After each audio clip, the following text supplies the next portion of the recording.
What's up, guys, and welcome to yet another episode of Quickie Wednesday Live. It's Quickie Wednesday Live, episode 15. We're here, and we're doing it. And today, we are going to be talking about Disney's The Hunchback of Notre Dame.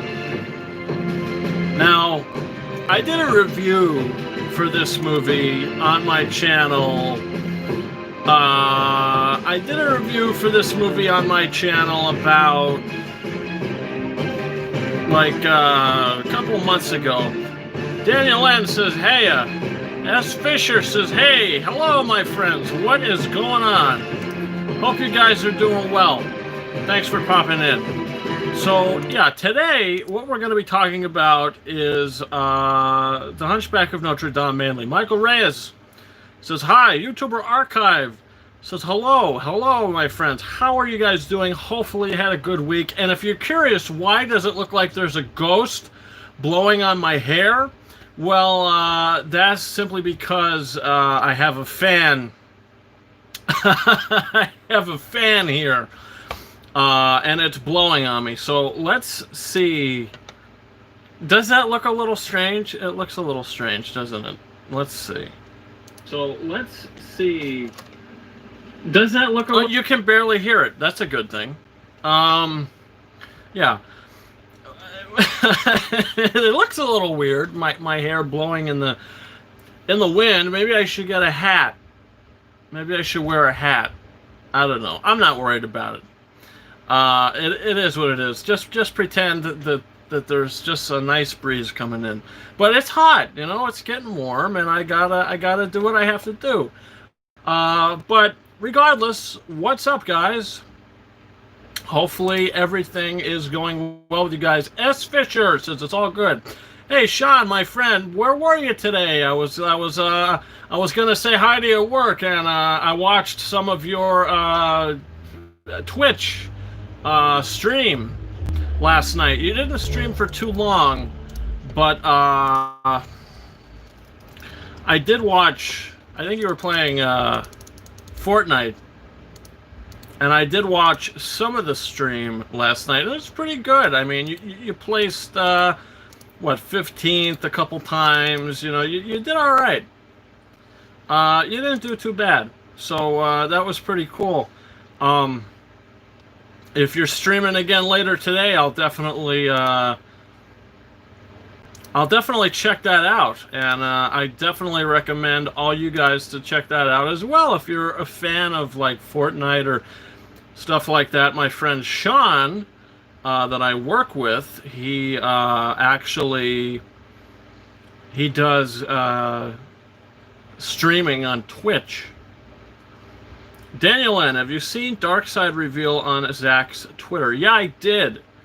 I did see that. I didn't really have time to look at the image too good, but I looked at it. I looked at the picture, and it did look pretty intriguing.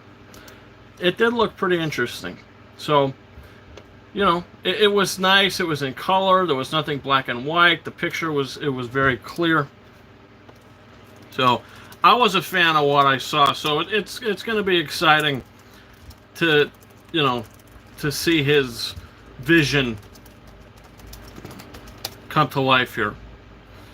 So today, the main thing that I'm going to be talking about is my personal favorite Disney movie. The Hunchback of Notre Dame. I have been rewatching these Disney classics, and I rewatched The Hunchback because, you know, as a child and growing up, it was always my favorite. Even though I could acknowledge that like movies like The Lion King or Beauty and the Beast are maybe more mainstream, where The Hunchback of Notre Dame took risks and took a lot of risks. And for some people, they just kind of look at this movie and they don't really dive into it. So I feel like today would be good idea to dive into the Hunchback of Notre Dame. Maybe I can convince you guys that even if it might not be the best for you, that this is one of the greatest Disney movies ever made. And for me, it is the best. I think its themes are so powerful, and everything going on in it, and the songs and the score and the script and the direction, I think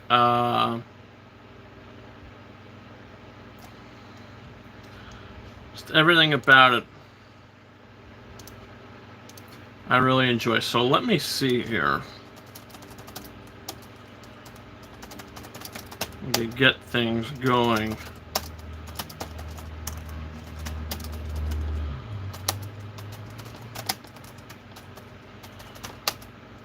All right.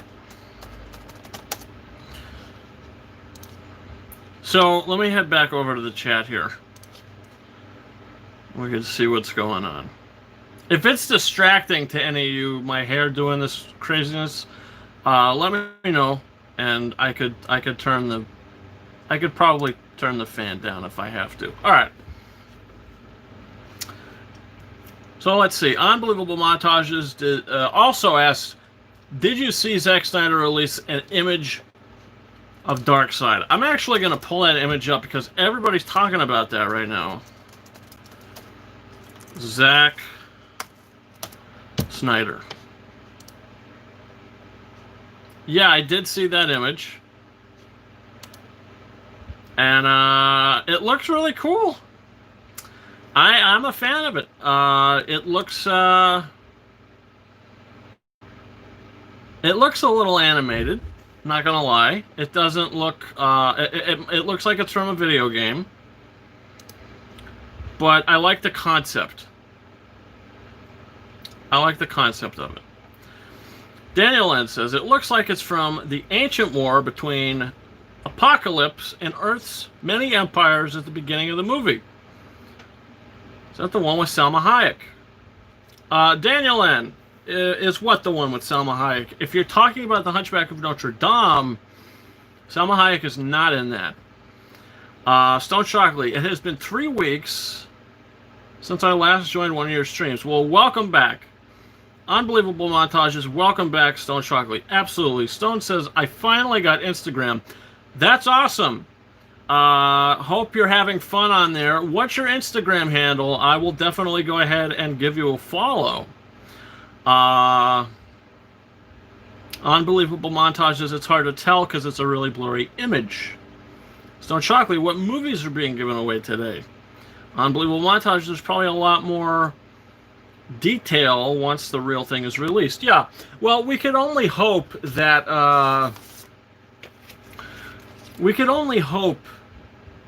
the effects are going to be better than the actual movie's effects, because in 2017 when the Justice League movie came out, those effects look like PlayStation 2 graphics, PlayStation 3 if you're lucky. So hopefully it's going to look better. But the image that was released, I'm looking at it right now, and you're right, it is a blurry image. But it still kind of looks like it's from a video game. So it has to be better than Steppenwolf. You're right. Stone Shockley, I buy Iron Man 2 on 4K Steelbook. Very cool. That's awesome. Now, why did you pick Iron Man 2? You could have chose 1 or 3, but why 2? Do you already own those on 4K and maybe you just wanted to upgrade? Unbelievable Montages. I'd expect it to look as good as Doomsday if they commit to the budget. Doomsday look okay. Definitely he looked better than Justice League. I mean, in the Justice League, those effects, they look very mediocre. But the effects in Batman v Superman definitely looked a lot better. So hopefully they are going to go that route. It was only $12.99 at Best Buy. Very cool. Very cool. Just to show this off real quick, it's my new BB-8 tumbler thing. I think they call these tumblers. And yeah, I don't know. Somebody got this for me for my birthday, which was yesterday actually. So I've been drinking out of it, and I love it. I think it's great. You know, why not? So it's convenient too. Yeah, it's really cool. Thanks, Ray. Stone Chocolate was the cheapest option to buy the movie. Well, very cool. Michael Reyes, stay thirsty, my friend. Oh, I'm thirsty. Unbelievable montages. Doomsday just had a weird design, but in terms of CGI, he looked pretty realistic. Let me see. Because I haven't watched the Justice League movie since it came out. So let me look at a movie image. Or wait a minute. Who are we talking about? Oh, Doomsday. Oh, right. He had a weird design, but in terms of CGI, he looked pretty realistic. Yeah, definitely. I thought you were talking about Steppenwolf for a second there. Because he just, like, Steppenwolf looked absolutely diabolical. He looked horrible. Like in that Justice League movie, he looked like a PlayStation, I'd say PlayStation 3 graphic. And that was just a total failure. Unbelievable montages. Biggest issue with Doomsday, though, was they just threw him in the last 20 minutes. Yeah, kind of the same problem with Venom in Spider-Man 3. They were trying to do a little too much, and Sony wanted that in the movie, so Sam Raimi kind of had his hands tied. He had no choice. Stone Chocolate, have you watched the 2009 Watchmen movie? I've watched scenes of it. I've never watched the whole thing from beginning to end. But I have watched scenes of it. And I liked it. I thought it was very stylistic. I thought it was very well shot. I thought the effects looked, like I said, pretty stylistic. It looked cool. What I saw, I did like, but I never saw the whole movie. Stone says the director's cut is the best version. Yeah, I'm definitely gonna have to check that out. I'm gonna have to watch that whole movie eventually. I do like Zack Snyder's director. Unbelievable montage. Says the ultimate cut is the best version to me. Ultimate cut of Batman v Superman? Yeah, absolutely. That's the best version of the movie, no doubt. That is the quintessential version of the film to watch. But Watchmen, I'm going to have to watch it. Unbelievable says uncut or unlimited cut of Watchmen. Oh, of Watchmen. Well, hey, listen, maybe that refers to that as well. I don't know. Like I said, I've never seen it, so I can't really make a comment on it. But what I can comment on is Batman v Superman, and that I think the Ultimate Edition is definitely better than the theatrical cut, and it is the quintessential version of the movie to watch. So let's get into some stuff here. So Stone, I believe you asked a little while ago, what movies are going to be given away today? What digital codes will be given away today? And there are four digital codes being given away today. And I don't know if I posted all of them on Twitter or Instagram. I know I posted 2, and I even mentioned 2 last week. 2 are a surprise. So we have The Invisible Man, which will be the first digital giveaway today. The new release just came out yesterday. Unboxing's up on this channel now. Steven Spielberg's War of the Worlds. That is another giveaway that is coming. And also, a back-to-back double feature. You got John Wick and John Wick Chapter 2 on 4K Blu-ray. I bought them, so I don't know if the codes are 4K or not, but those are the 4 codes that I will be giving away today. The Invisible Man, War of the Worlds, and John Wick Chapters 1 and 2.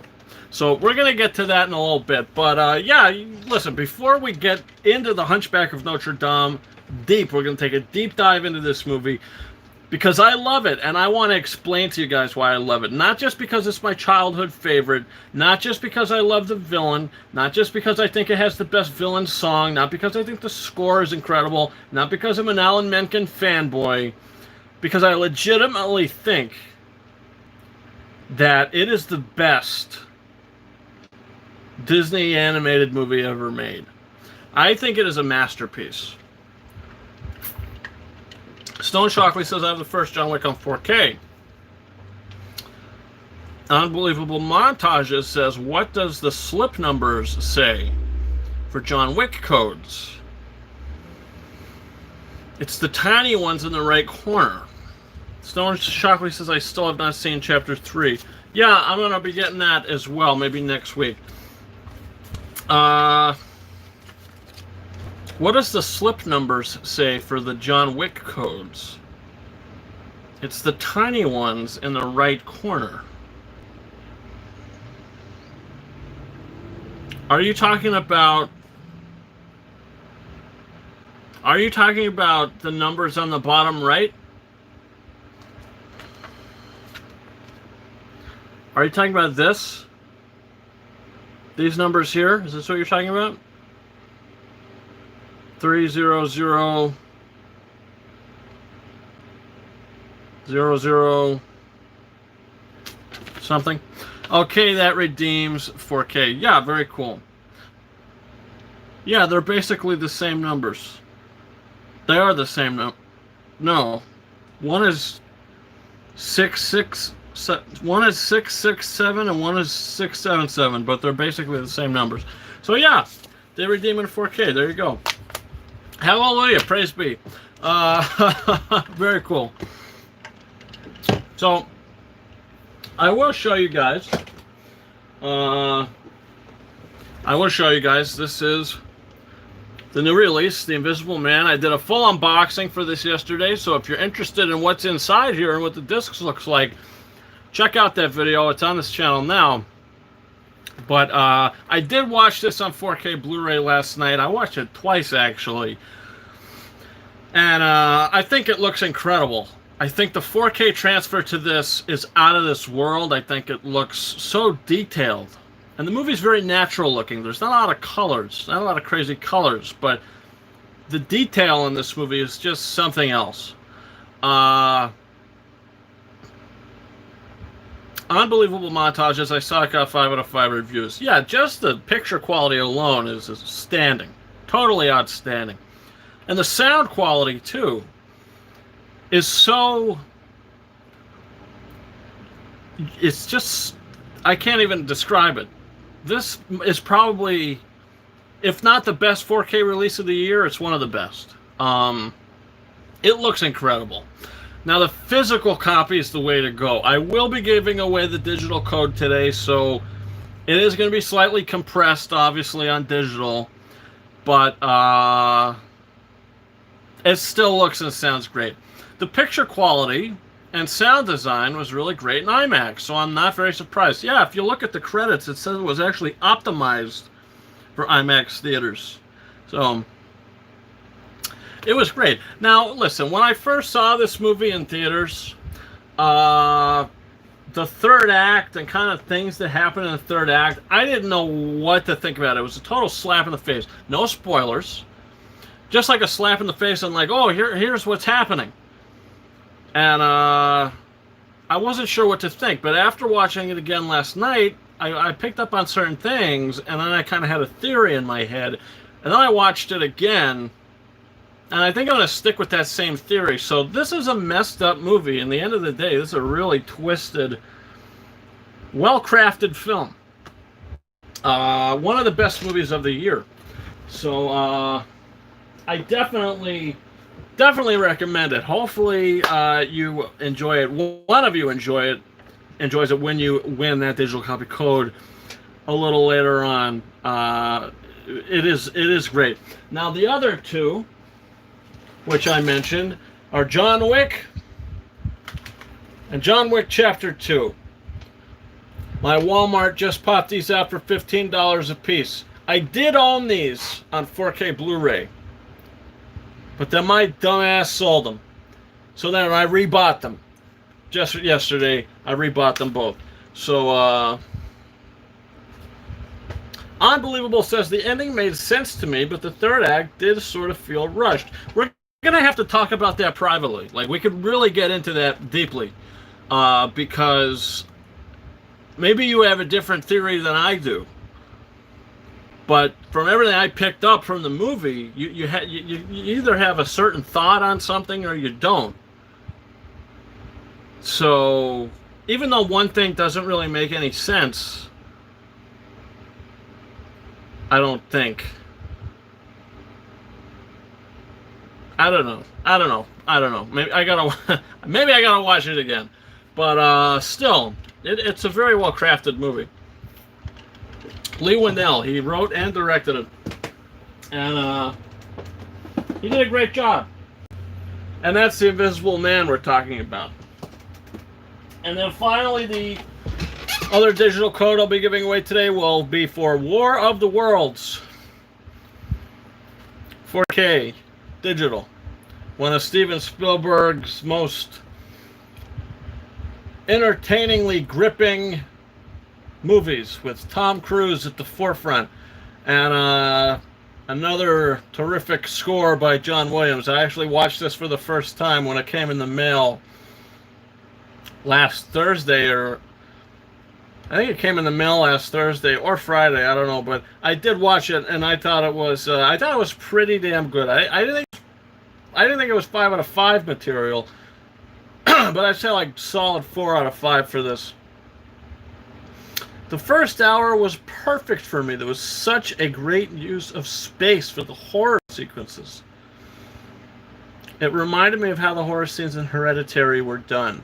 Yeah, I mean, if we're talking about the Invisible Man here, it's almost like the camera is a character of its own.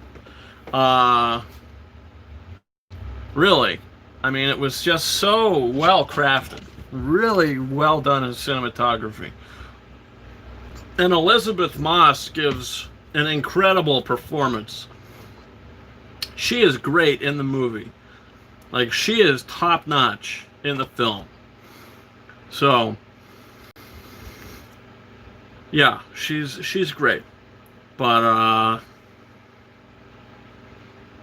yeah. So, let's see.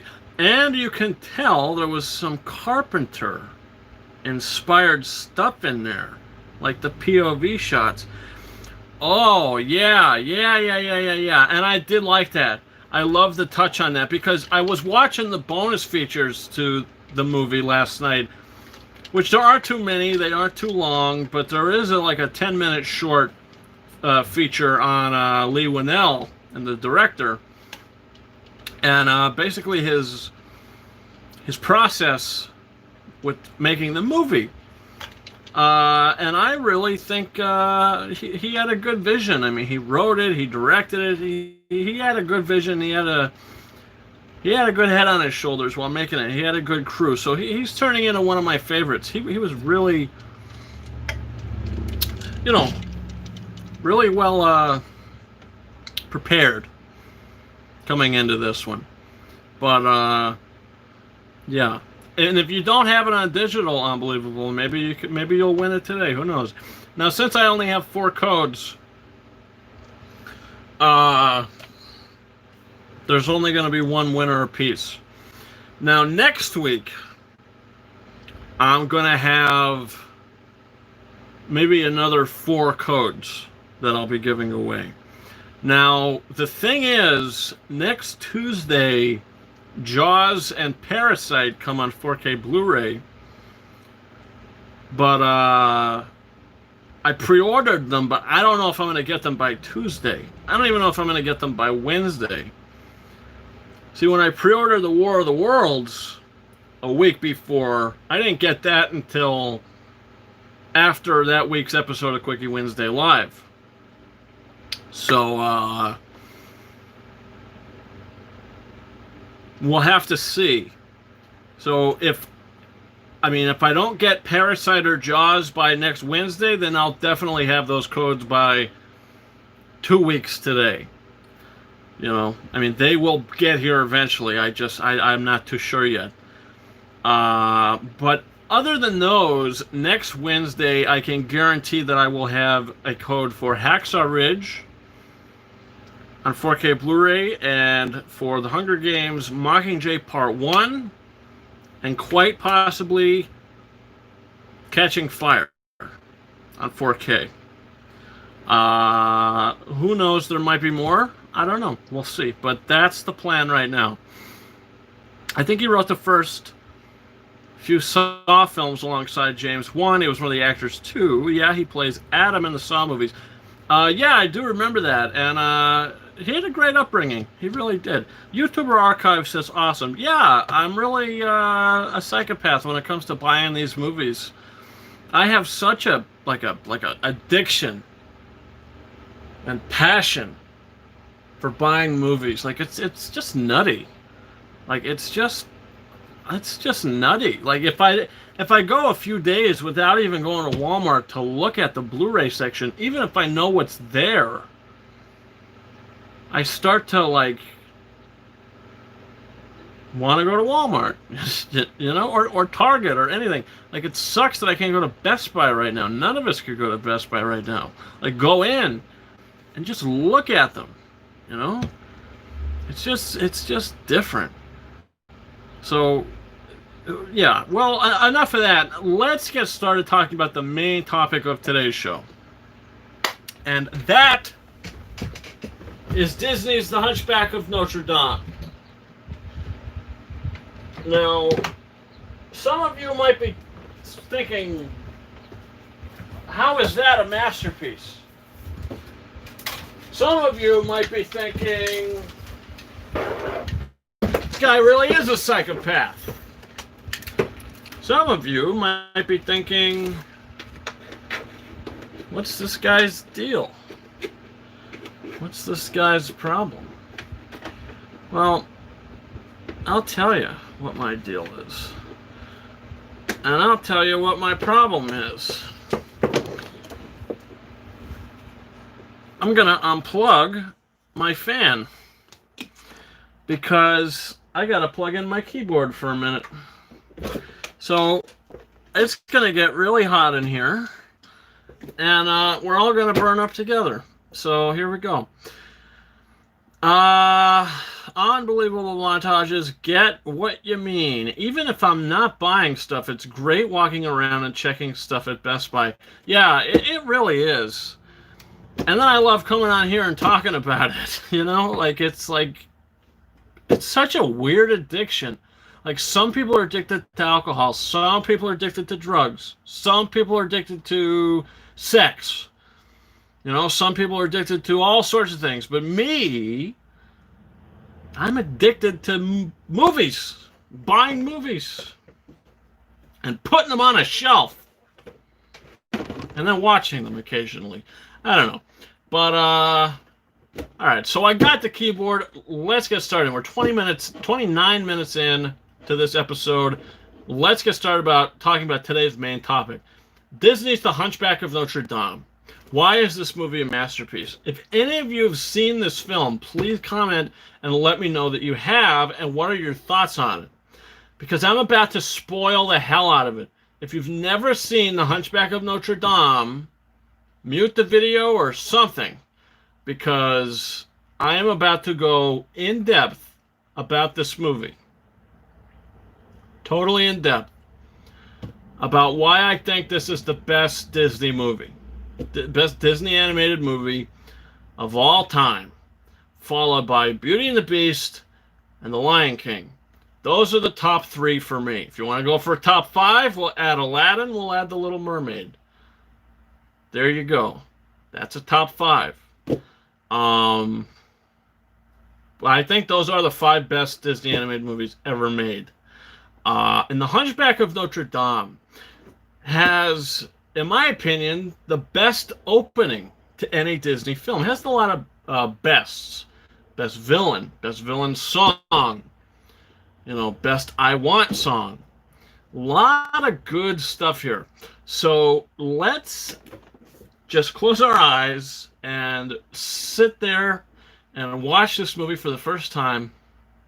That doesn't make any sense, but just imagine sitting there and you get this choir that starts the film, and I think it sets the tone brilliantly. Okay, this is going to be a more of a choral kind of beginning of the score, and this kind of dramatic kind of theme, this element as the Disney logo appears. Walt Disney Pictures presents.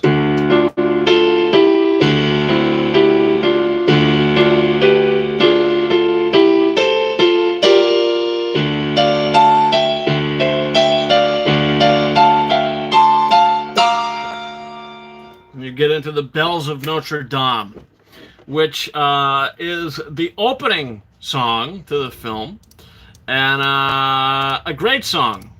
It's an incredible song, and I think it's the best opening number that Disney has. So let me see if I can find a karaoke version of this, because I'm going all out. I'm going to sing the damn music. Because I'm a psychopath. And why not, right? Here we go. There it is.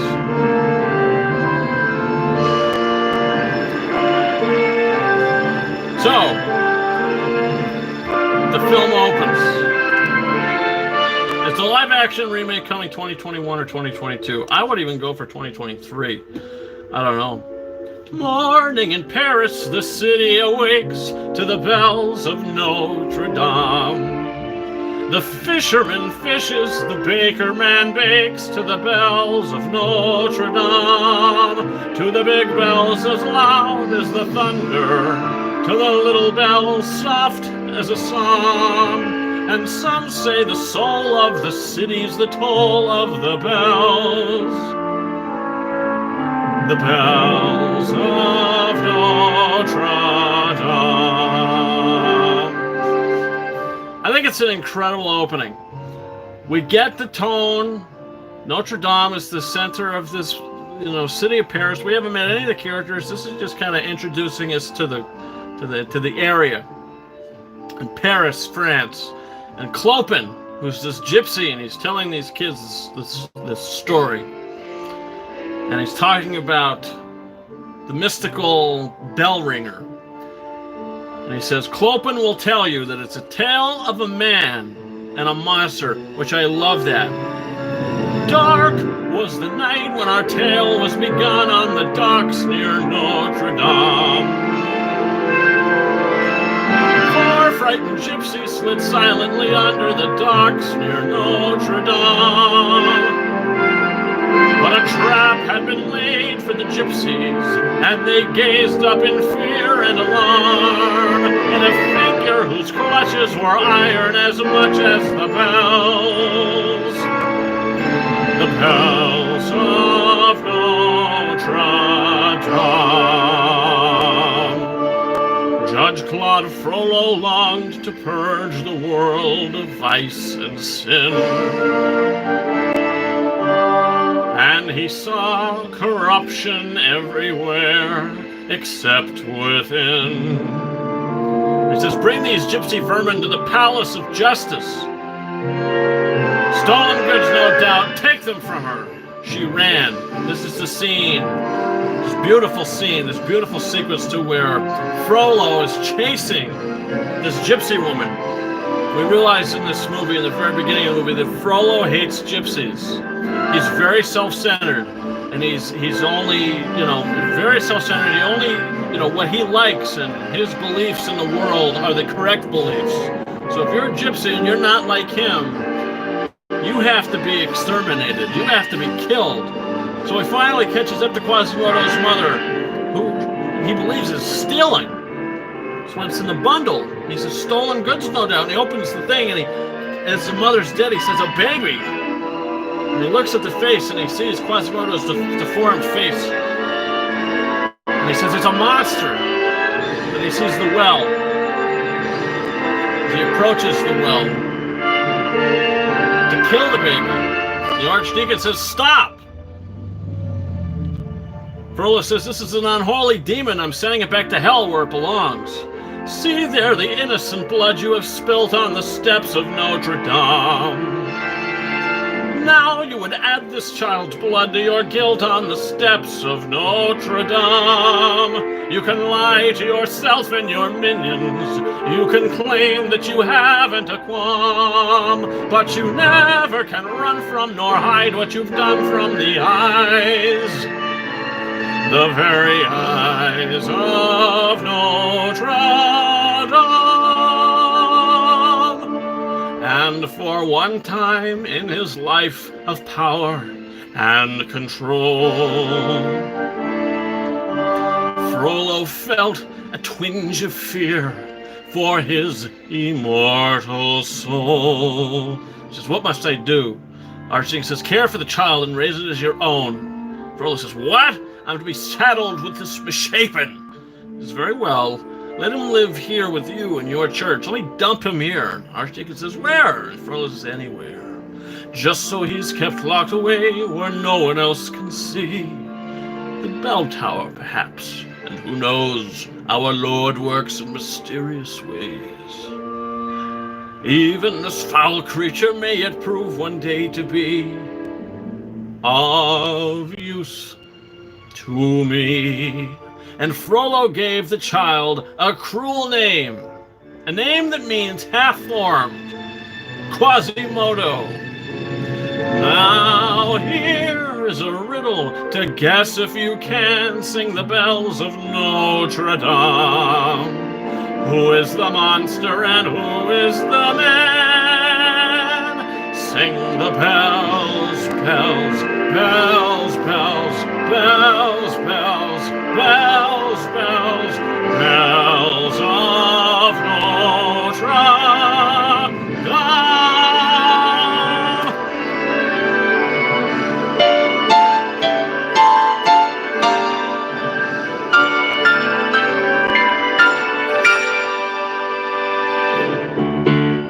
So there it is. There is the opening, and I think that's a perfect opening to this movie.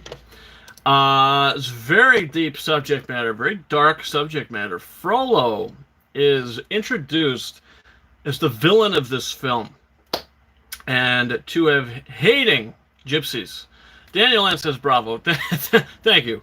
No, but, you know, Frollo is introduced in the beginning of this movie to be hating gypsies, and that is his goal in life, is to exterminate the gypsies. Judge Claude Frollo, he's the judge, he's all this stuff, and he has the power, he has the authority. He's the big head honcho at the moment. And I love the fact that, you know, that the gypsies, we see them in the beginning with Frollo's mother, or Quasimodo's mother, and the other gypsies trying to escape. And she has this baby, and when Frollo and the soldiers catch them, she has the baby, but it's not crying yet. And Frollo thinks that she stole food or something. You know, he says, "Stolen goods, no doubt. Take them from her." And obviously it's a child, so she runs. She runs to the Notre Dame Cathedral. She's banging on the door, "Sanctuary, you know, please let us in. Sanctuary, sanctuary." By that time, Frollo comes up and he basically kicks her or something. She knocks her half the stairs and she dies. And Frollo, he's looking in this wrapping, and he notices it's a baby. He takes more off and he sees the face and he says, "Oh, it's a monster." You know, that's his first initiative. When he sees that this baby has a deformity, it's instantly a monster. So when he sees the well and he says, "Okay, let me kill this thing," you know, because you know, she wasn't stealing. So what am I going to do with this? I don't need this kid, you know. So then the Archdeacon comes out. And that's when you have that great little back and forth, when he's basically like, you know, "She ran, I pursued," you know. And the Archdeacon basically says, "Look, you just committed murder on the steps of this cathedral. Now, you must add this child's blood to your guilt. And the eyes of Notre Dame are watching you. And there's that great animation. There's the eyes. The kind of, when the lightning flashes, the eyes open. And it kind of freaks him out. He said, what must I do? You know? And the Archdeacon says, care for the child. Raise it as your own. So he kind of says, okay, well, how am I going to do this? Because this thing is it's a monster to him. So he looks up and he says, you know what? Let it live up there in the bell tower. I'll come up, I'll visit him, I'll take care of him, whatever. Maybe one day he'll be of use to me. Which eventually he is.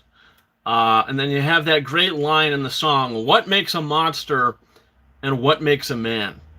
I love that. I think that's so telling, and it's so, like, just thought-provoking, you know, because Frollo has been calling Quasimodo a monster right from the beginning.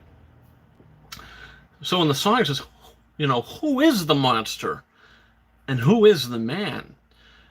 And you get that beautiful kind of montage as the camera's kind of panning up as you see the baby Quasi walking up the stairs, and he's older, and he grabs the bell and the rope and he starts ringing it.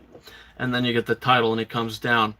And, you know, it's very telling when the eyes of the statuettes at the, you know, at the bottom that are looking at Frollo, when they open up, which leads me to believe that God or some kind of heavenly being here at Notre Dame has something to do with this.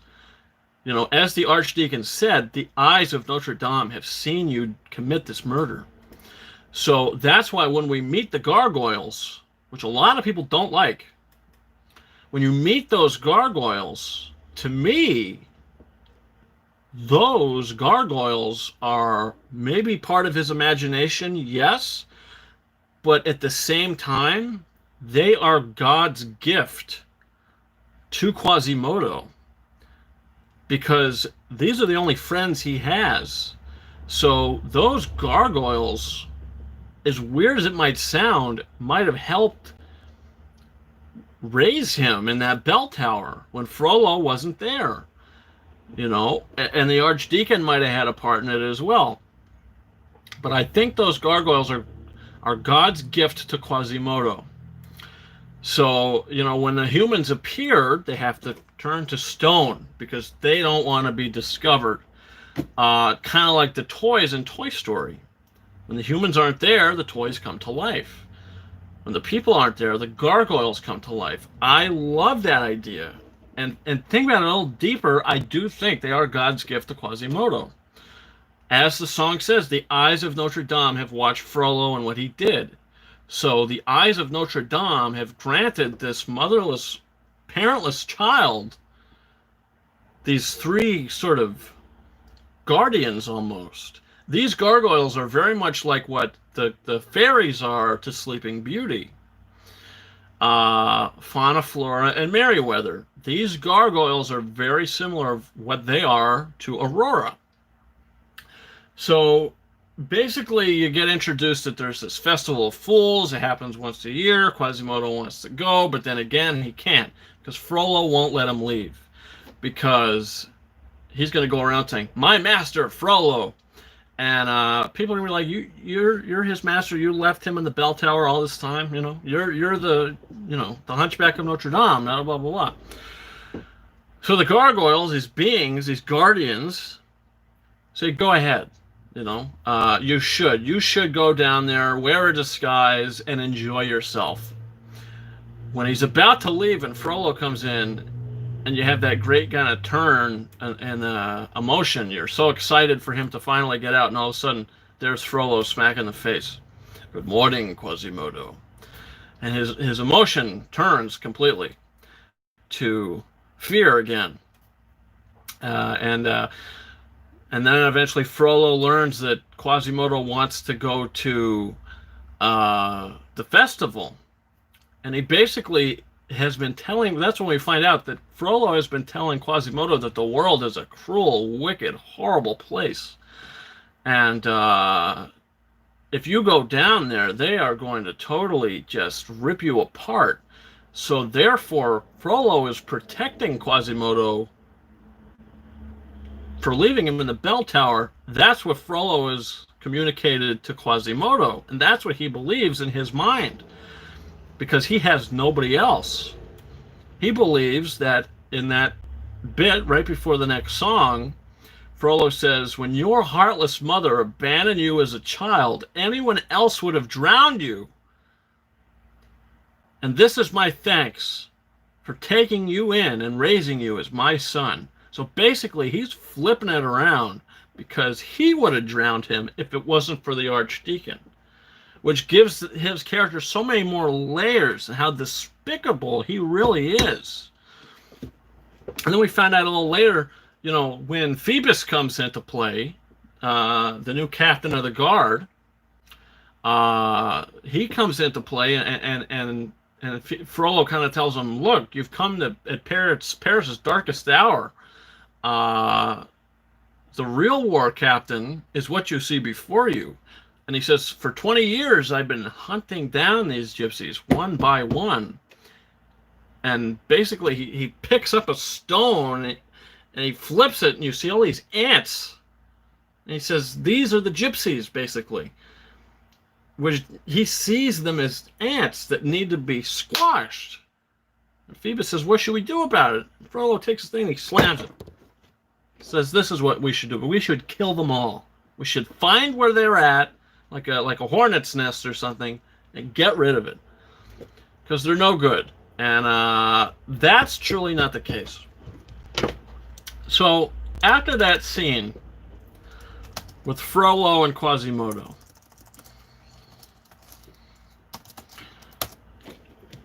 they have that moment. And here's the next song from the film, between Frollo and Quasimodo. Frollo's in here and Quasi's out there. The world is cruel. The world is wicked. It's I alone who you can trust in this whole city. I am your only friend. I who keep you, teach you, feed you, dress you. I who look upon you without fear. How can I protect you, boy, unless you always stay in here, away in here? Remember what I've taught you, Quasimodo. You are deformed, and you are ugly, and these are crimes for which the world shows little pity. You do not comprehend. Out there they'll revile you as a monster. Out there they will hate and scorn and jeer. Why invite their calumny and consternation? Stay in here, be faithful to me, grateful to me. Do as I say, obey, and stay in here. Great beltings. Thank you. No, it's, that's Frollo and Quasimodo's back and forth. That's their relationship. You are this monster. You have to stay here. Quasimodo is totally brainwashed by this. Frollo leaves. Safe behind the windows and these parapets of stone, gazing at the people down below me. All my life I watch them as I hide up here alone, hungry for the histories they show me. All my life I memorize their faces, knowing them as they will never know me. All my life I wonder how it feels to pass the day, not above them, but part of them. And out there, living in the sun, give me one day out there. All I ask is one to hold forever. Out there, where they all live on, where what I'd give, what I dare. just to live one day out there.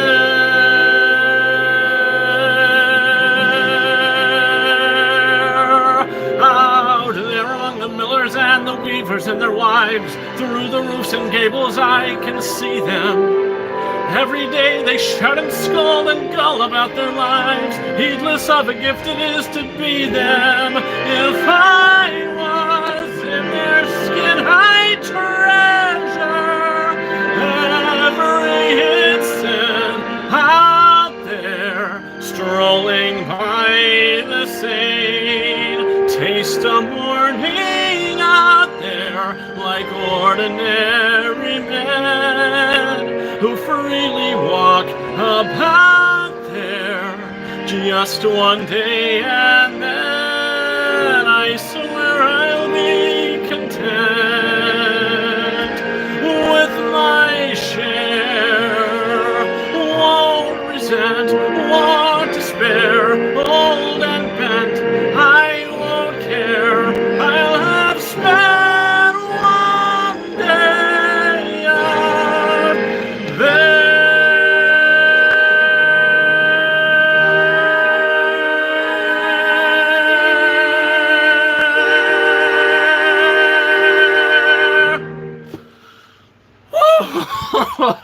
Oh man, I am no Tom Hulse, I'll tell you that. But as you can see, the song got a little more intense as it went along, which, you know, Quasimodo starts out, you know, going along with Quasimodo, or going along with Frollo, saying, you know what, I'm a monster. I deserve to be here. I'm here. This is my life. And as the song goes on, he realizes, I want to go out, you know? And there's similarities between Frollo and Mother Gothel, the villain from Tangled. The difference is Gothel is actually using Rapunzel for her hair to keep her younger. But Frollo is keeping him up there because he doesn't want to be embarrassed by him. Because he killed his parents, or his mother. That is despicable. YouTuber Archive says, amazing. Killed it, says Unbelievable Montages. Thank you.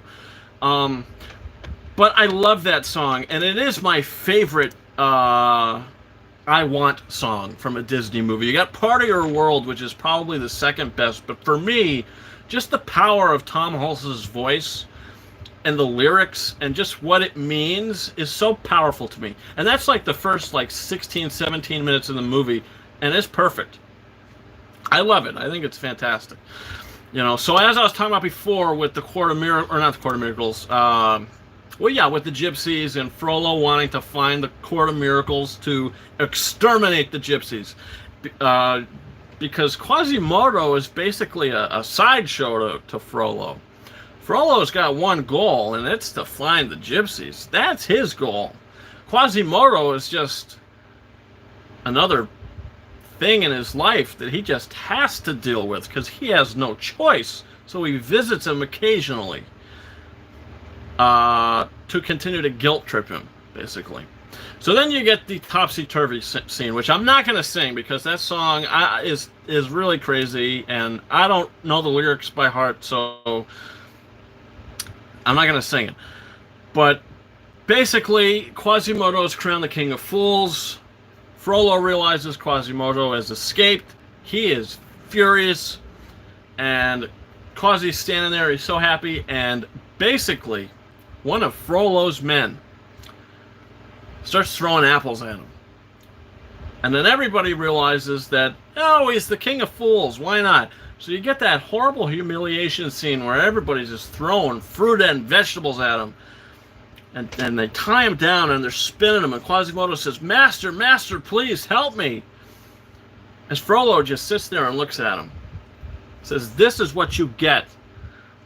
And basically, Frollo has the power to say, stop. You know, stop. But instead he lets it happen. So that's horrible. And then Esmeralda sees what's happening. And she comes up the stairs. And she stops it. And Quasimodo realizes this one person out of all these people has come and shown me mercy. Who is this person? I have such a feeling for her now. You know, who is she? She's even standing up to Frollo. You know, as Frollo says, you know, "Gypsy woman, get down at once." And she says, "I won't. You treat this poor boy just as you treat my people." And she goes to uncut him from the rope, and he goes, "I forbid it." And she does it. He says, "Mark my words, Gypsy woman, you will pay for this insolence." Which I love some of Frollo's lines, and Tony Jay is incredible in the role. God bless his soul. But he is incredible, and just the voice performance and just some of his dialogue is just incredible. It just sends chills down your spine. So Quasimodo goes back in shame into the cathedral. Esmeralda flees into the cathedral, basically to hide from Frollo and Frollo's men. She meets Phoebus in there for the second time. They have a little tussle.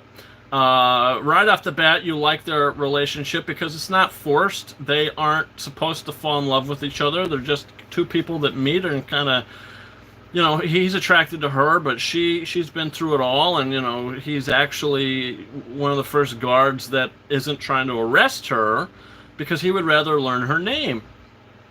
And I like that. So when Frollo comes in, you know, she's like, "You tricked me," when you know, she has no idea who's on her side and who's not. And, you know, basically she claims sanctuary. You know, Phoebus says she claims sanctuary. You know, there's nothing we can do. Frollo says, "Then drag her outside." And the Archdeacon comes and he says, "Frollo, you have learned long ago to respect the sanctity of the church," which is a great callback to the beginning of the movie. So he says to Esmeralda as he's leaving, he says, "You've chosen a magnificent prison, but it is a prison nonetheless. Step 1 foot outside and you're mine." And he closes the door. And also at the Festival of Fools, when she was doing her dance and she kind of went up to him, and he's like, "Look at that disgusting display." And she goes up to him and she puts the thing, the sash or whatever, around his neck. She pushes his hat down, and there's something about that like gets him off a little, which turns him into such a darker villain when his motives they sort of change, where he still wants to kill all the gypsies, but now all of a sudden he's filled with this lust for one. Because she danced and got close to him and did all this stuff, he's suddenly filled with lust. And then she stood up to him, which deep down inside he might have liked a lot as well, and that might have got him a little going. So we see him a little later, but that's something that's going through his mind. So then Esmeralda, she's in the cathedral. What do I do? You know, maybe she's going to try to find the guy that she saved, which is Quasimodo. But she has a song, which I think is the best song of the movie. If not the best song, I think it's the second best song of the movie.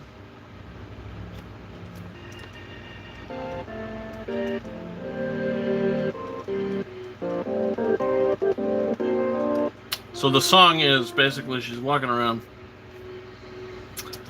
and what this says is, "God Help the Outcast" is sung by Esmeralda inside Notre Dame as a prayer on the behalf of Quasimodo and her people, the gypsies, whom are treated as outcasts by the rest of their society. Esmeralda begins her prayer by realizing that Jesus Christ must have also known what it was like to be treated as an outcast, for his own people crucified him on the cross at Calvary. The heart of her prayer can be summed up in this statement: "I thought we all were the children of God." So she sings, "I don't know if you can hear me. or if you're even there.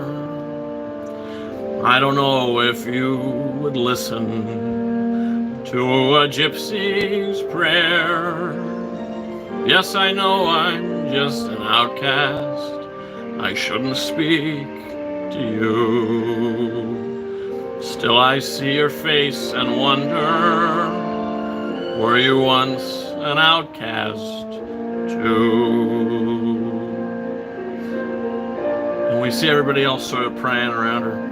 It's a beautiful scene. God help the outcasts, hungry from birth. Show them the mercy they don't find on earth. God help my people who look to you still. God help the outcasts, or nobody will. I think it's a beautiful song. Should have got an Oscar nomination. I ask for health, for wealth.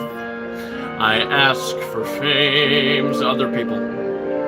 I ask for glory to shine on my name. I ask for love I can possess. I ask for God and His angels to bless me. I ask for nothing. I can get by, but I know so many less lucky than I. Please help my people, the poor and downtrodden. I thought we all were the children of God. God help the outcasts, the children of God.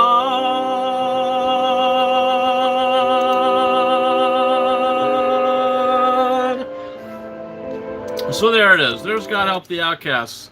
And a beautiful song. Unbelievable says, even if a story is weak, Disney usually nails it with the music. And just to add, the score is by Alan Menken. And the music to the songs is also by Alan Menken. And the lyricist to the songs is Stephen Schwartz, who also did the lyrics to Pocahontas and Enchanted, along with Alan Menken scoring and doing the music to those as well.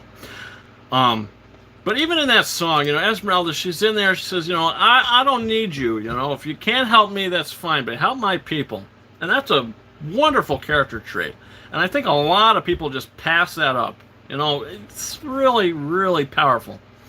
And as she's singing, and everybody's singing, Quasimodo comes down because he hears it, and he knocks over the candle, and everybody's like, "Oh, Quasimodo, get away, get away!" And she says, "Oh, it's him. I got to talk to you." So he goes up back to the bell tower. She follows him, and there's a great bit of humor there with the gargoyles. Are like, "Oh, she's coming after you. Give her some slack, then reel her in, and give her some slack, then reel her in, and give her some slack." She's like, "Girl, Hugo, not a mackerel." I think that's pretty good. So she comes in. There's a weird sexual liking within the goat and the gargoyle, played by George Costanza. So that's pretty interesting. But I love it. I love it how he finally could kind of be himself around somebody, and he doesn't have to be afraid. This person's not going to judge him. It's not going to tell him that he's a monster. She's the first person in his life to say, "You're more than this." And when Quasimodo gets her out of the cathedral, they climb down the thing. She's like, "Come with me, come on." And Quasimodo's like, "No, I gotta stay here. You saw what happened today. Frollo's my master. He raised me." And she says, "How could such a cruel man have raised someone like you? Someone as good as you, And he goes, "Cruel? No, he saved me. He took me in when no one else would." It's what he's kind of brainwashed to believe. So there's all these layers to the story, which I think are incredible. So Esmeralda leaves and kisses him on the cheek. And he is totally in awe now. So he goes back up, and Phoebus is there, and he says, "Where is she? You know, where's Esmeralda? Are you the gypsy girl? Have you seen her?" And Quasimodo doesn't know who Phoebus is at this point, so he's like, "Sanctuary, get out," you know, and all this. And he's like, "I mean her no harm." And he's like, "Go!" And Phoebus is like, "If you see Esmeralda, tell her I'm sorry. I didn't mean to trap her here. And tell her she's very lucky to have a friend like you." Because he assumes they're friends. Because he's new to the area. So he's like, "Oh, maybe this guy isn't too bad." So he comes back, and he's in awe of what just happened. He feels like he just had a little date. After this whole day, he's finally met someone who doesn't disown him, who doesn't talk down to him, who doesn't call him ugly. Finally meets someone who says, "You're more than what you are. And if you ever want to come find the Court of Miracles, here's a map to the city." So basically, he starts to sing. I don't know if there's an instrumental version to this.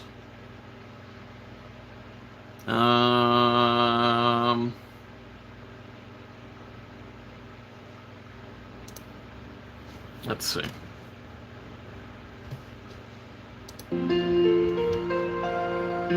So many times out there, I've watched a happy pair of lovers walking in the night. They had a kind of glow around them. It almost looked like heaven's light. I wonder when I'll know that warm and loving glow. I know it's something I would like. A face as hideous as my face was ever meant for heaven's light. But suddenly an angel has smiled at me and kissed my cheek without a trace of fright. I dare to dream that she might even care for me. And as I ring these bells tonight, my cold dark tower seems so bright. I swear it must be heaven's light. So then he starts ringing the bells, yada. And then the movie takes a turn, a complete turn. Right after that song, the movie takes a giant turn.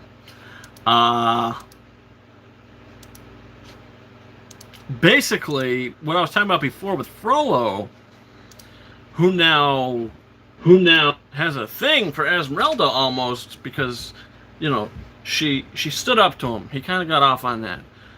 She gave him a little dance. He kind of got off on that. And she's so beautiful, and he's just so riveted by this. So as the camera pans, we as the camera pans, we see Frollo, and he's in his chambers.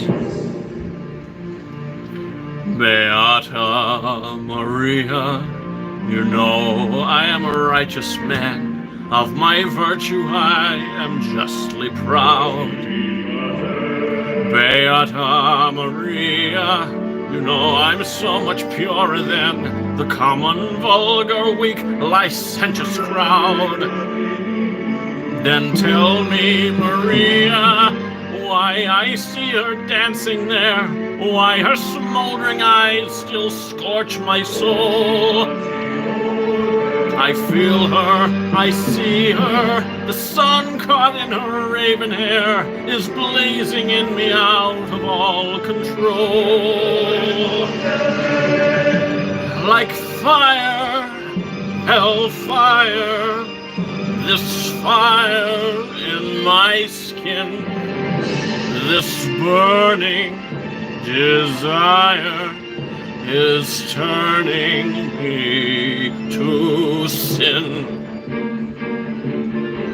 It's not my fault, I'm not to blame. It is the gypsy girl, the witch who set this flame. It's not my fault if in God's plan he made the devil so much stronger than a man. Protect me, Maria. Don't let this fire cast a spell. Don't let her fire sear my flesh and bone. Destroy Esmeralda, or let her taste the fires of hell, or else let her be mine and mine alone. So basically now, Frollo is so effed up in the head that she totally seduced his mind in a way that women do to men sometimes, but now he is so obsessed with her to where she's a gypsy and he is into this gypsy and he's not supposed to, and it's not his fault, it's her fault. She's a devil woman. So basically the guard comes in and says, Frollo, the gypsy has escaped. And he says, what? She's gone. He says, but how? Never mind, get out, you idiot. I'll find her. I'll find her if I have to burn down all of Paris. Hellfire, dark fire. Now, gypsy, it's your turn. Choose me or your pyre. Be mine or you will burn. God have mercy on her. God have mercy on me. But she will be mine, or she will burn.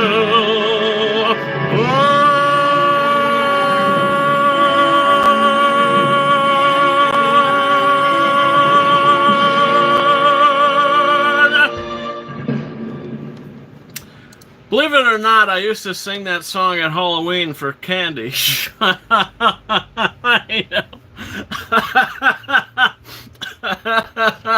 Sorry. Oh my God. Yeah. I'm an idiot. I'm a psychopath. You're watching a psychopath. It's true. It's true. I would do the whole thing. I'd go in. I'd do the song. I'd get on my knees at the end like he did. I had my hands up. And then I'd go to the ground. Like he does. And they gave me extra. So it was worth it. Yeah. Mm-hmm. Hey, listen. I'm sick. I'm a sick individual. And, yeah. I mean, hey. I loved this movie for a long time. Hunchback Ryan. Well, they call me Judge Claude King. S. Fisher, I know you are. Well, hey, Sean, you're still here, man. How you doing? You holding up? We're just talking about the Hunchback of Notre Dame here. How are you doing? You doing good? Hope your day went well. Didn't see you today. But if you stream later, I'll check that out. All I gotta say is hook a brother up with bacon and the world will be good. Today, it was crazy. I panned a whole set of trays of bacon, went through them all, and then we had to do another package of bacon. I don't know what the hell happened, but everybody wanted bacon today. If anybody's curious, stop it with the bacon. just cut it out, you know? Why do you gotta get bacon on your cheeseburger? Just get a cheeseburger, you know? What do you gotta get bacon on it for? Just cut it out with the bacon. My God. What the hell you think this is? Yeah, but back to what I was saying. So Frollo is now so kind of brainwashed himself to where now Esmeralda is either going to be his mistress or she's going to burn. So he says, I'm going to burn down all of Paris if I can't find her. That is how insane he is absolutely going. And I think it has a little to do with Quasimodo escaping the bell tower as well, because this is really the first time this ever happened. And he must be like so upset over this. But then this gypsy woman comes in that he hates, and she does this. And now he has this lust for her that is driving him mad. And that's the thing that drives him totally insane, is the lust he has for her. It drives him into a complete nut. So there's that whole sequence to where he's getting all the gypsies in the village, in the town. He says, you know, if you don't tell me where she is, you're getting locked up. They all say, we don't know where she is, because maybe they don't. Lock them up. Lord Zero, hello there. How you doing, Lord Zero? How you doing? Thanks for joining. Hope you're having a good day. We're doing those digital giveaways really soon. We're just finishing up here talking about The Hunchback of Notre Dame. We're going through the movie. And I'm just kind of really getting in depth of why I love this film. And so then we cut back. Paris is on fire. We cut back to the bell tower. Quasimodo is so nervous. And where is she? Did Frollo get her? What's going on here? And these gargoyles, which I believe are a gift from God to Quasimodo, they say, you know, hey, take it from us, Quasi. You know, she's well ahead of Frollo. So you get that song. Let me see if I could find karaoke version.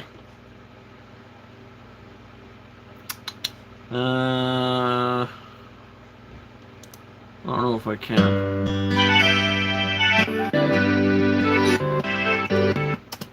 I don't know the lyrics, though. So I'm going to have to look the lyrics up. But basically, they have a song to where they have to bring his spirits back up.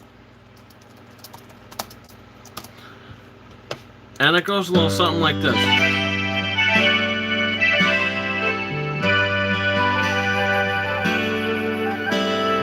Paris, the city of lovers, is glowing this evening.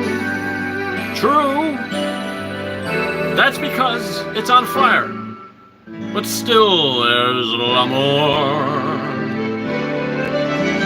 Somewhere out there in the night, her heart is also alight. And I know the guy she just might be burning for.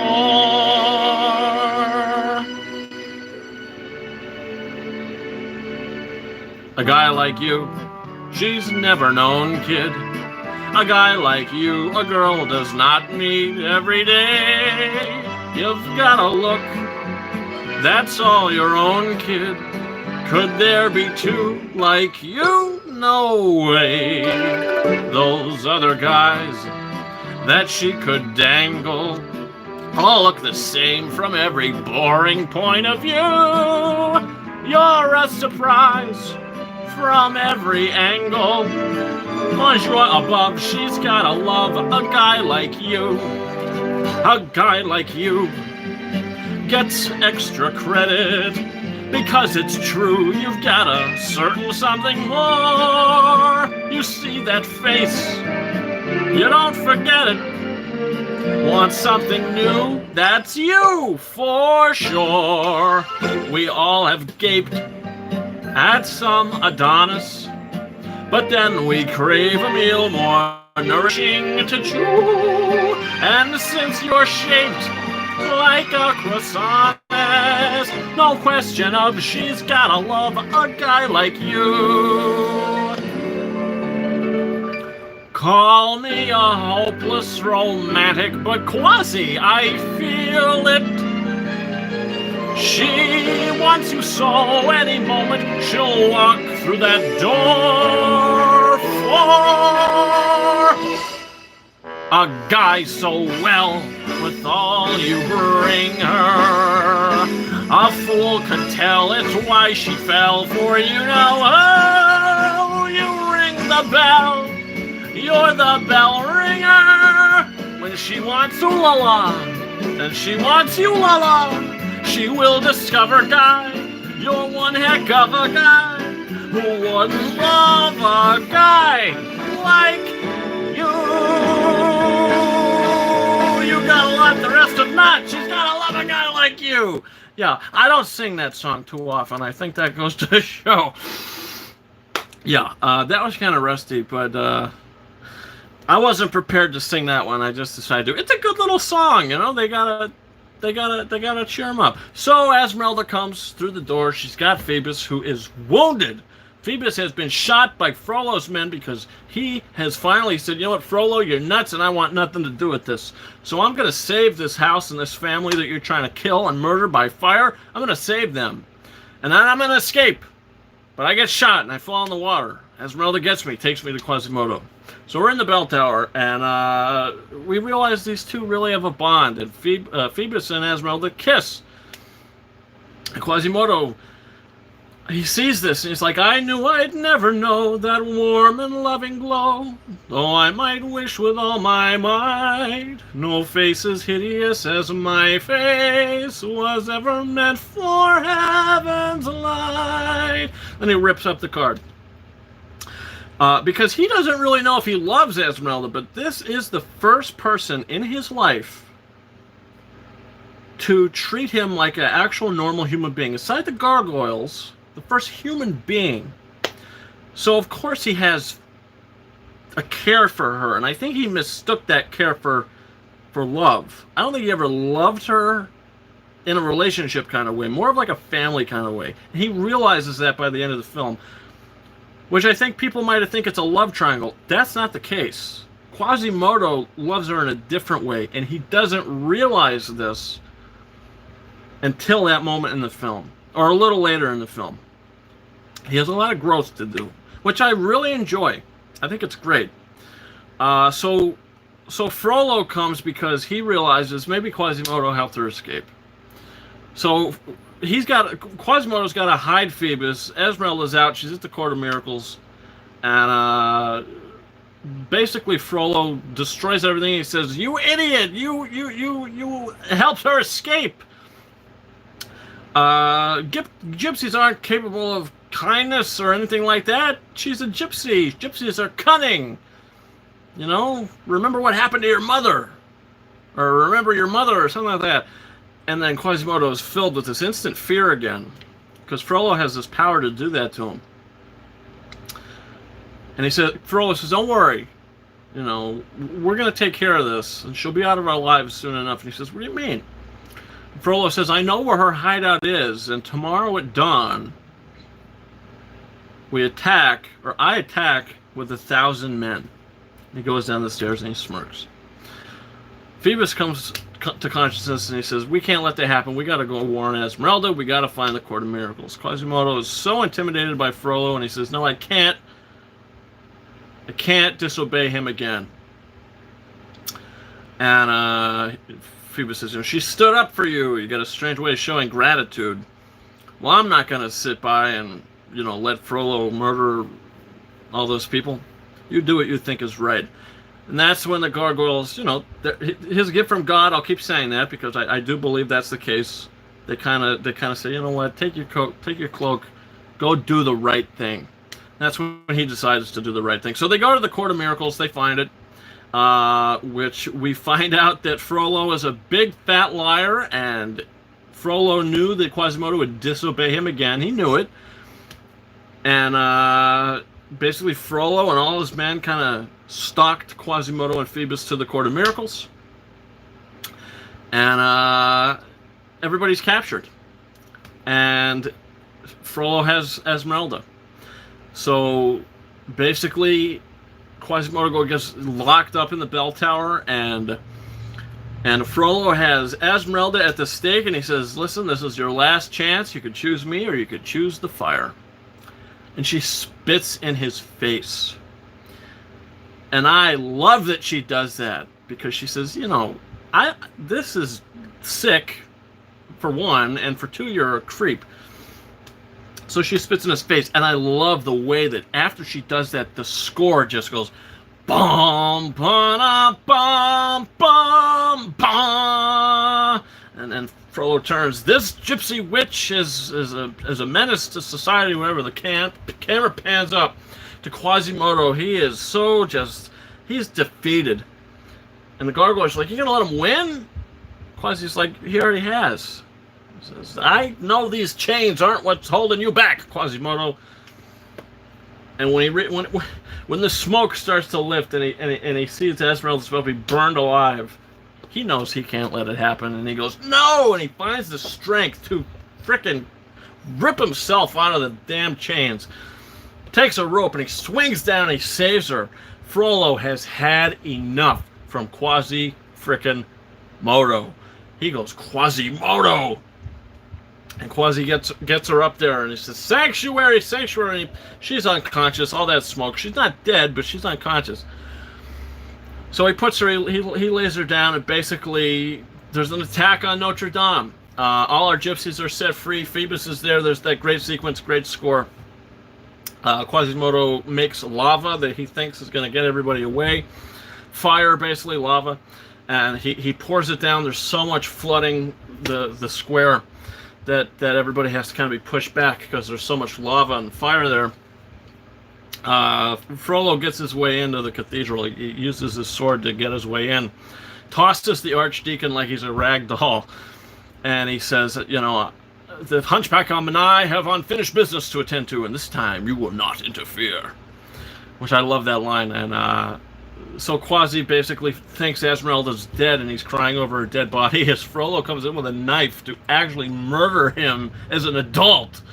That is how mad Frollo has gotten, how insane he's actually gotten from just lust. And Quasi fights it, and he knocks him down. He says, "People like you are why the world is cruel and wicked." And Frollo's just kind of scared. And all of a sudden, when Esmeralda wakes up and she wakes up, she goes, "Quasi," and Frollo realizes she's alive, and he goes, "She lives." He takes the sword out. I'm like, "Oh, we're gonna have a showdown," and we do, and I freaking love it. It's like this is my favorite showdown of any Disney movie. So Quasi's got Esmeralda, and he's swinging through these gargoyles above the flames, and Frollo is just hacking away at these gargoyles, trying to kill them. And Esmeralda gets knocked to the side, and Quasi's standing there, and Frollo's like, "Listen, I should have done this 20 years ago. Something like your mother died trying to save you, just like your own mother. You're going to risk your life to save this gypsy witch, just as your own mother died trying to save you." And he goes, "What?" He finally realizes what the hell happened. And then Frollo's like, this, what does he say? "This is something I should have. Now I'm going to do something I should have done 20 years ago." And he takes his cloak and he tries to just toss him down in the flames, which is crazy. And he's still holding it, and Quasi's holding on to the gargoyle as he's got Frollo by one hand, and he's holding onto the gargoyle on the other hand. And he's literally like this: "Should I let go of my master? He just literally told me he killed my mother." Esmeralda grabs his hand. Frollo sees another gargoyle. He starts swinging. Quasimodo goes unconscious. Frollo grabs the other gargoyle, he gets up on it, he got his sword. Esmeralda's got Quasimodo's unconscious body. Frollo raises his sword, and he shall smite the wicked and plunge them into the fiery pit. And the gargoyle starts to break. Frollo loses his balance, grabs the gargoyle. The thing comes to life and growls at him. Just like that gargoyle comes to life, God did it. Just like those gargoyles come to life, God did it. And he shall smite the wicked and plunge him into the fiery pit. That is exactly what God did to Frollo. He smited the wicked, and he literally sent him down into hellfire. Which is... It's incredible. I mean, I don't know. I was a sick child. When I was younger, I used to replay that because I loved the way he would scream, and he would just be like, "Ah," and he'd fall. And I love that the camera angles as we see him fall, and we see the full gargoyle, full body, and we kind of see a shot of him just disappearing into the flames, into the lava. And Alan Menken's music and everything, I just would always, I had the VHS tape and I'd press play and then he'd fall and then I'd rewind it and he'd go back up and I'd press play and he'd go down. I just love that scene because he had such a, it's the best villain death, I think. So then Quasi goes, Esmeralda can't hold him anymore. He goes, Phoebus, don't ask how he didn't flip over the thing himself, but he saves Quasimodo. He comes back to consciousness.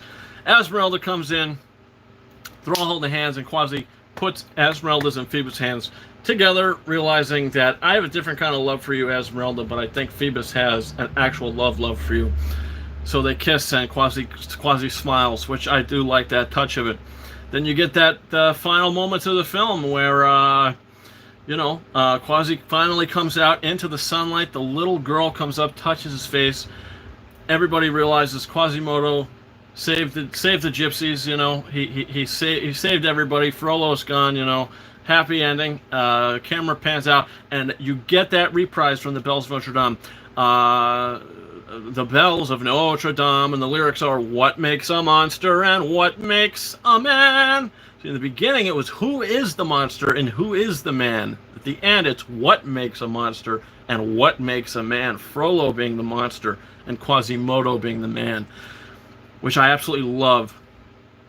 And then the camera just kind of zooms out and you get that final moment with Laverne with all the birds that have been kind of annoying her the whole movie. She says, don't you ever migrate? The camera just pans out and it ends.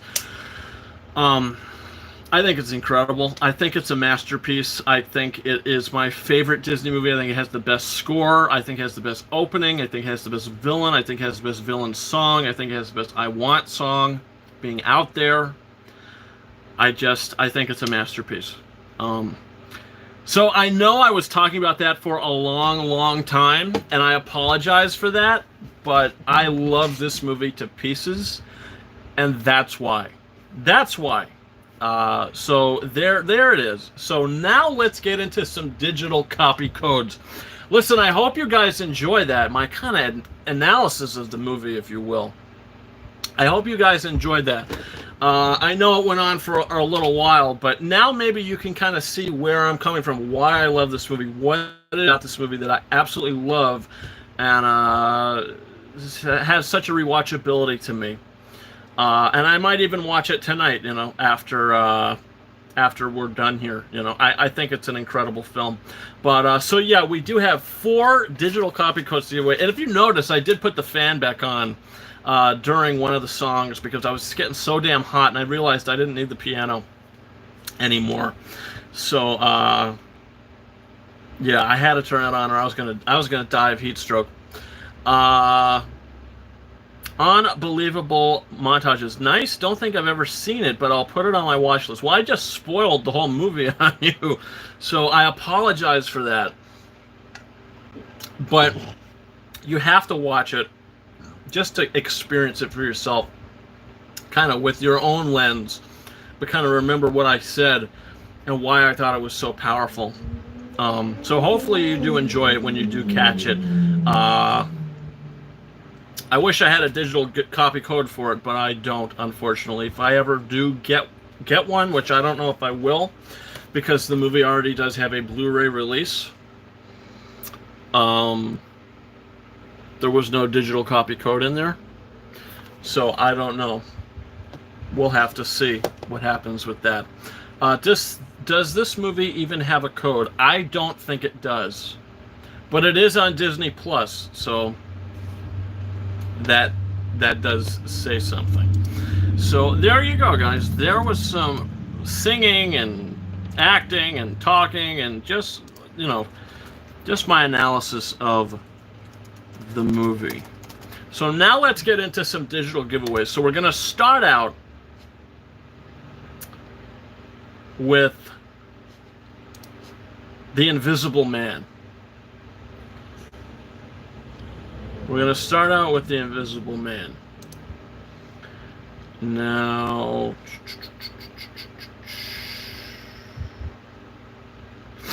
let me see.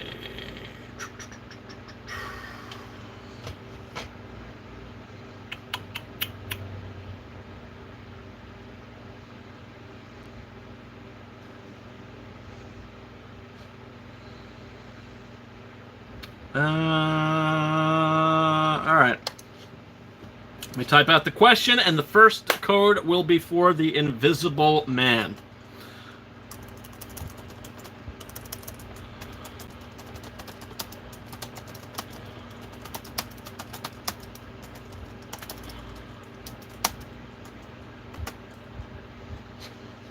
Let me make sure.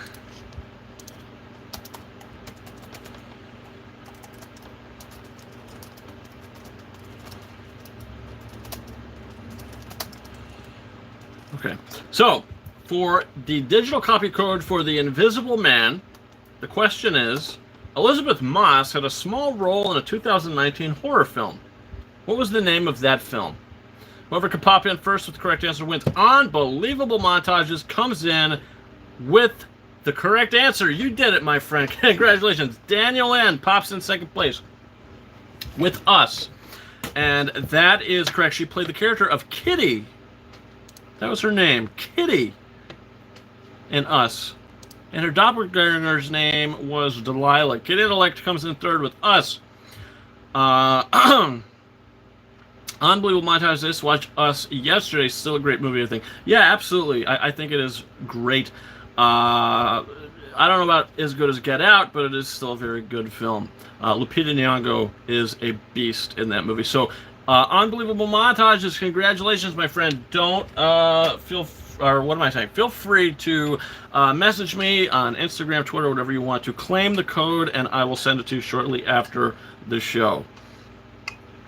So congratulations for that. Okay. So next we have War of the Worlds.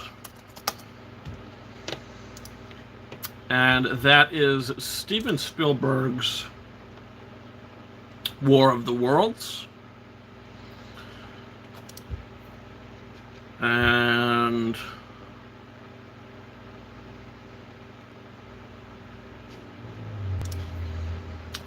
I will type the question, and then we're going to get this thing going.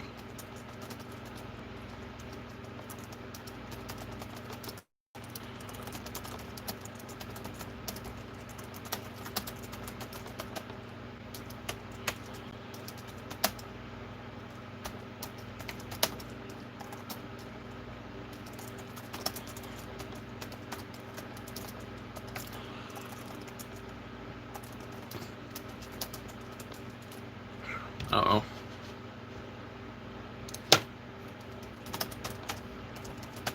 Okay, so the question for the War of the Worlds digital copy code: what actor or actress from War of the Worlds 2005 had a role in Peter Jackson's Lord of the Rings trilogy? What actor or actress from War of the Worlds 2005 had a role in Peter Jackson's Lord of the Rings trilogy? Daniel N. comes in with Miranda Otto. Kid Intellect comes in second with Miranda Otto, and you got it, Daniel N. Congratulations. And that is correct. Miranda Otto appeared in The Lord of the Rings, The Two Towers, and The Lord of the Rings, The Return of the King, playing the character of Eowyn. So congratulations, Daniel N, for the code. Kid Intellect, you came second place there, but you got a big shot for the next one. So congratulations for the War of the Worlds code. Daniel N, send me an Instagram message, Twitter, whatever works for you, and I will send you a code shortly after the show. Unbelievable says, I'll send you a DM ASAP. Thanks. Gonna give it a rewatch tonight. That's awesome. I hope you have a good time doing that. So we have two codes left. We have a code for John Wick and John Wick Chapter 2. So let me make sure I'm going to use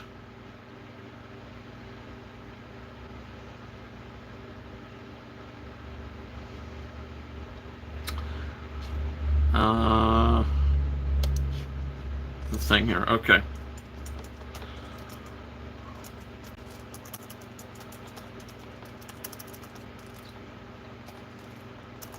1 second. You guys could refresh your videos as well if you feel like there might be a lag or slight delay.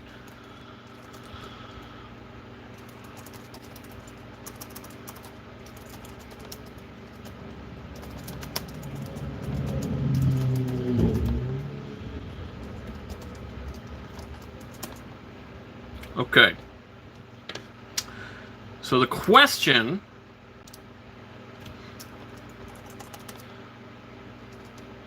for John Wick is, what actor from John Wick played a Marvel supervillain? What actor from John Wick played a Marvel supervillain?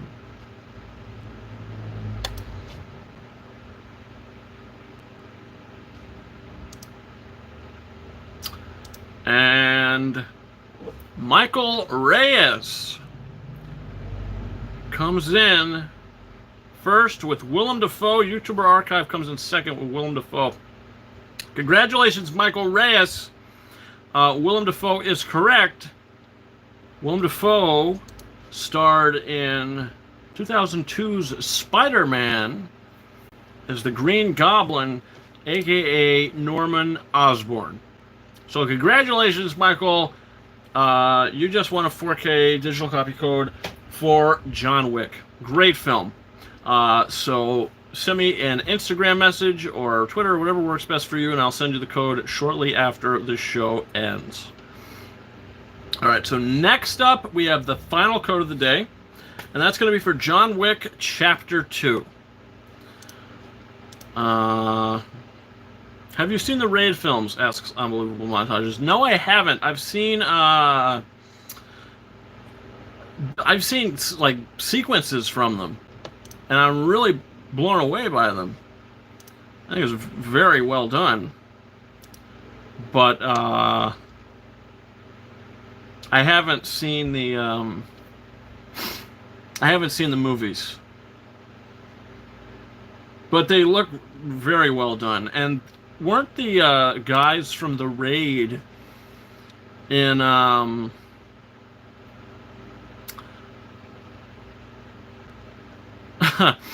in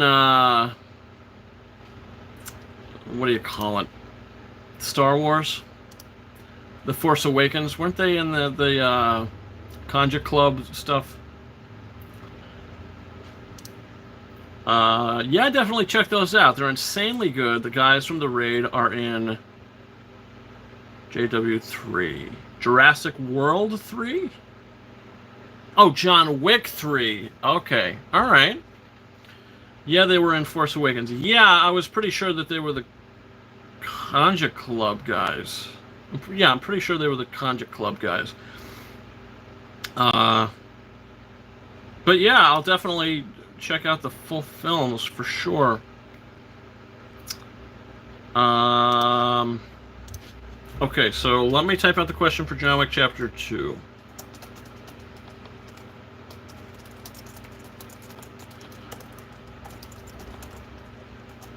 And Unbelievable, what was that movie you were talking about? You messaged me earlier today saying the Steelbook or something was on sale. I was gonna do that. I was gonna actually look it up live on here. I was still at work when we were talking before, so I don't. One Cut of the Dead. Okay, yeah, I'll Best Buy that right after I'm done with this question here. So.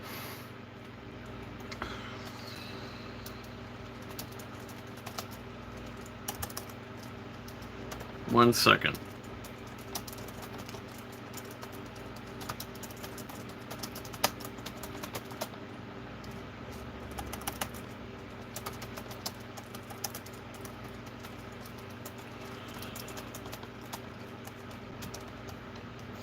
Wait 1 second. We got this final.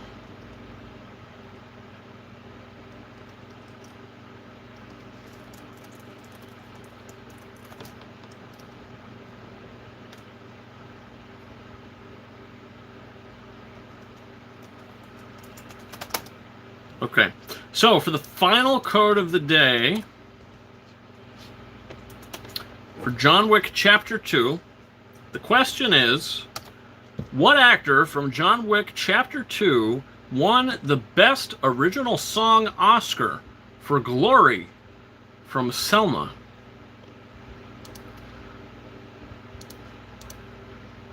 Ray Sai says Common. J.E. comes in second place with Common. And Ray Sai, congratulations. You popped in first with Common. With Common. That's, that's correct. Common shared the Oscar with John Legend in the 2015 Oscars, 2014 series of films, for Best Achievement of Music Written for Motion Pictures Original Song for Glory from Selma. So, congratulations, Ray Sai. Send me a message on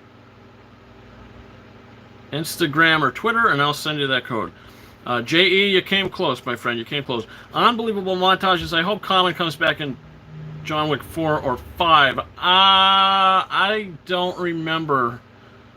I have to watch the movie again. I don't think his character died. Maybe he did. I think she died. And Ruby Rose, can't tell if she died. I think she died, but they did cut away quick. Who was Ruby Rose? I don't think Common did.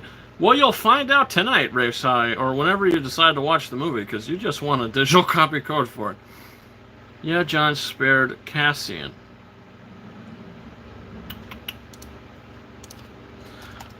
Let me see.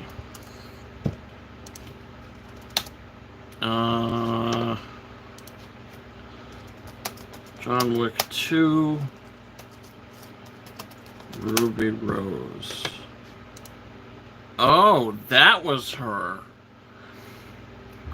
I didn't like her character very much from what I can remember.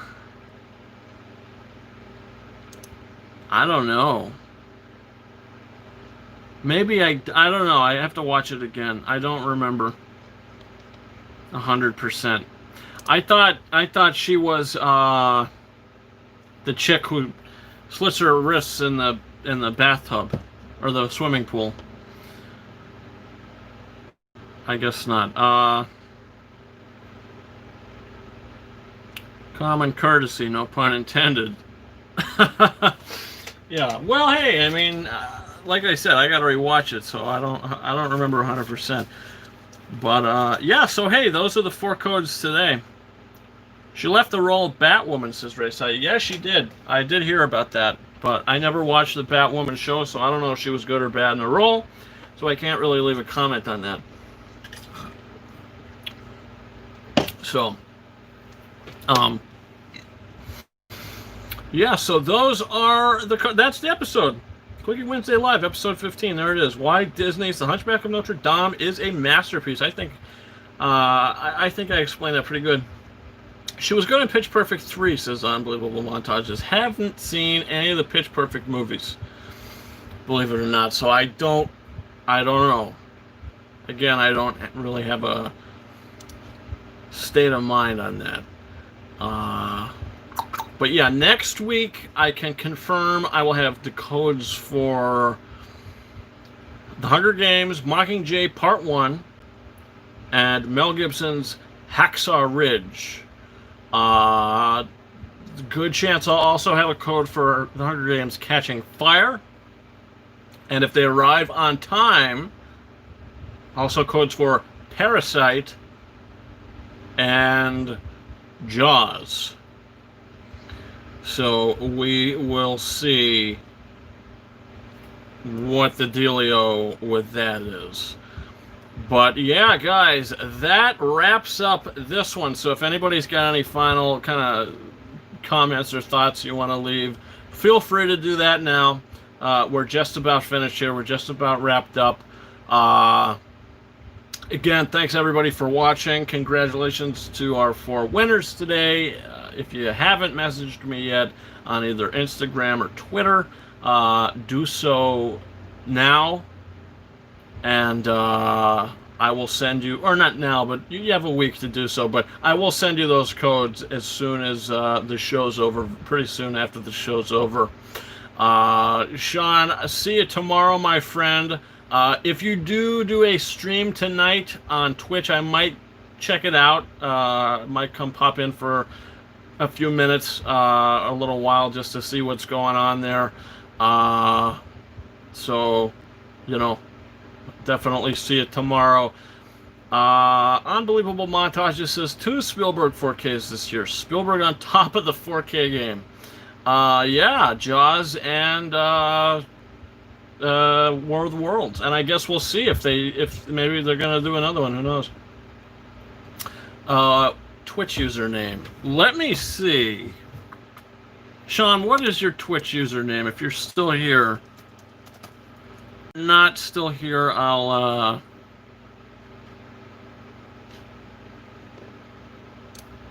let you guys know.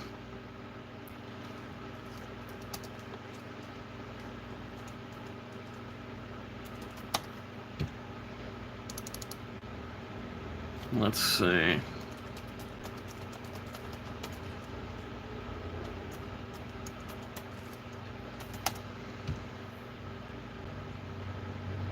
Oh my god, they gotta send me a code? This is crazy. It's gonna appear on my cell phone. Oh, they sent it to my Gmail. Never mind. Alright. Let's see. I'll even put the...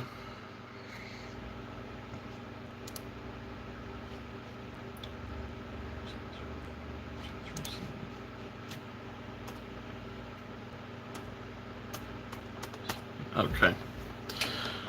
There we go. I'm logged in. I had to verify my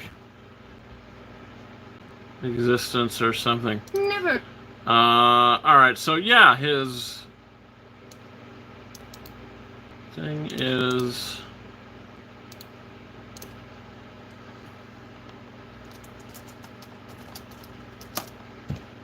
Oh, you already put it. Yeah, Crazy Gaming Dad. That's his Twitch name. Unbelievable Montage. I know they're definitely releasing Indiana Jones 4K next year for the 40th anniversary. Yeah, I hope so. I mean, I don't see why they wouldn't. So, offline. Online. Why would I be offline? Yeah. Now, my thing is, not that I use Twitch too often. I never use Twitch, so it's kind of pointless. Somebody's twitching right now. Let's see.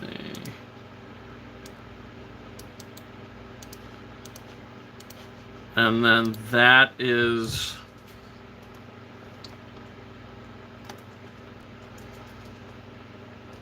my Twitch and Instagram. But I don't use Twitch. If I stream a game, I do it straight to YouTube. So I just kind of follow people on Twitch sometimes and watch what they do. But I don't really upload to there. But like this is my main platform. But there you go. We got you another follower, Sean. There you go. Congratulations, my friend. So yeah, if you do a thing later, we'll check it out. But if we're talking about games real quick, I do plan on streaming The Last of Us Part 2. I plan on doing the whole game on standard mode. Thinking about doing a speed run of Kingdom Hearts